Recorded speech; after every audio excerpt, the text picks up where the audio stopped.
Oke, Adit sama Panji tadi sudah menyaksikan langsungnya tadi pledoi dari Bang Amar sendiri. Seperti apa tadi melihat tadi responnya tadi cukup bikin kaget ya dirimu ketika Bang Amar mengeluarkan? Ya alhamdulillah sekarang kita sudah melakukan pembelaan. Alhamdulillah lancar semua.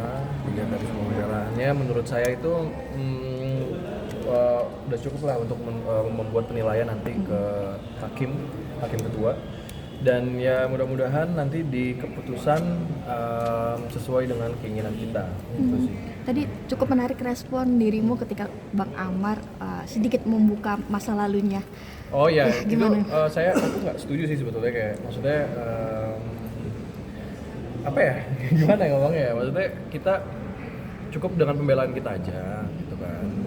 Soal masa lalu nggak usah dibawa-bawa seharusnya. Menurut aku, cuman mungkin Bang Amar punya pendapat yang lain, punya ini yang lain, ya silahkan aja, nggak masalah juga kan, bukan aku juga yang membela.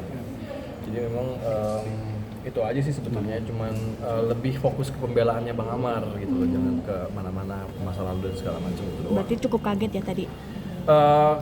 Kaget sih, kaget ya, cuman secara keseluruhan sih bagus ya, pembelaan Bang Amar juga udah ini banget, karena dia seorang pecandu kan, jadi memang itulah alasan dia kenapa dia memakai kan gitu, maksudnya kenapa dia berbuat seperti itu gitu. Mungkin dari keluarga sendiri kesulitan Bang Amar untuk lepas dari adiksinya seperti apa sih? Artinya selama ini menempuh berbagai cara untuk lepas dari adiksi. Betul. Saya ini kan nggak tahu ya, maksudnya saya dan adik saya dan bahkan bapak saya pun tidak tahu kalau Bang Amar itu ada adiksi kan. Maksudnya kayak kecanduan. Memang kita tahu dia udah 3 kali kemarin kan, kasusnya 3 kali. Tapi menurut saya ini kata-kata atau kalimat atau cerita Bang Amar yang belum diceritakan sama siapapun gitu loh. Maksudnya dari point of view dia melawan adiksi ini seperti apa. Ini yang belum pernah diceritakan sama Bapak, sama kita berdua juga belum pernah. Jadi hari ini Bang Amar ngebuka semua di persidangan, di pembelaan, yang mudah-mudahan sekali lagi hakim ketua bisa menilai dan memutuskan yang terbaik lah untuk nasibnya Bang Amar gitu. Tadi dalam pledoinya dia juga mengatakan rasa penyesalan terbesar itu adalah ketika menghantarkan ayah di persidangan terakhir, tangan masih diborgol sehingga dia menyalahkan diri sendiri. Mungkin Bapak pergi karena salah itu seperti apa? Ya itu sebetulnya tamparan yang sangat keras buat Bang Amar sebetulnya. Untuk kita semua pastinya, tapi Bang Amar juga sangat keras lah, apalagi dia diborgol tangannya, terus ngelihat bapaknya sudah tidak ada dan belum sempat minta maaf juga. Jadi mungkin ya itu yang saya bilang kemarin, itu mentalnya Bang Amar yang harus saya fokusin gitu. Jadi kayak ya seperti itulah ya. Jadi yang Bapak bilang kan selalu, yang namanya laki-laki harus tanggung jawab dengan apapun yang dia lakukan gitu loh. Dia jangan pernah menangis. Ya.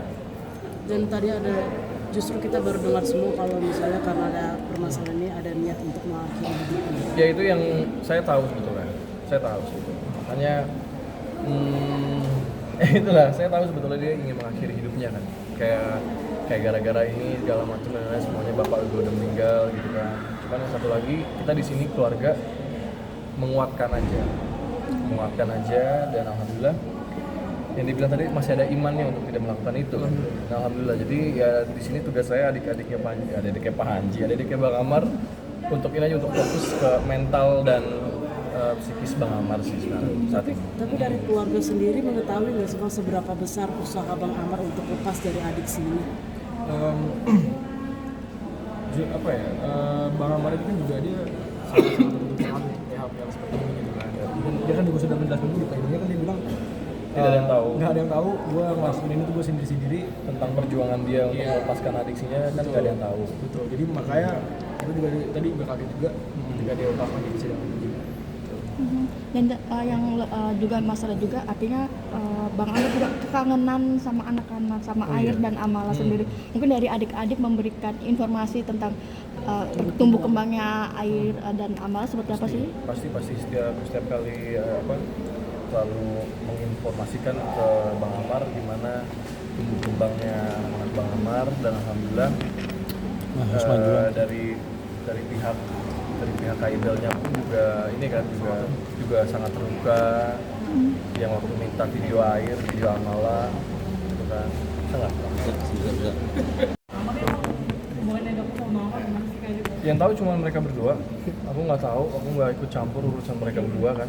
Jadi yang sekarang aku fokus ke ini aja sih, ke kasus Bang Amar sekarang gitu loh. Itu kan ada sharing ke Bang Adit itu tentang hubungan saya. Nggak ada.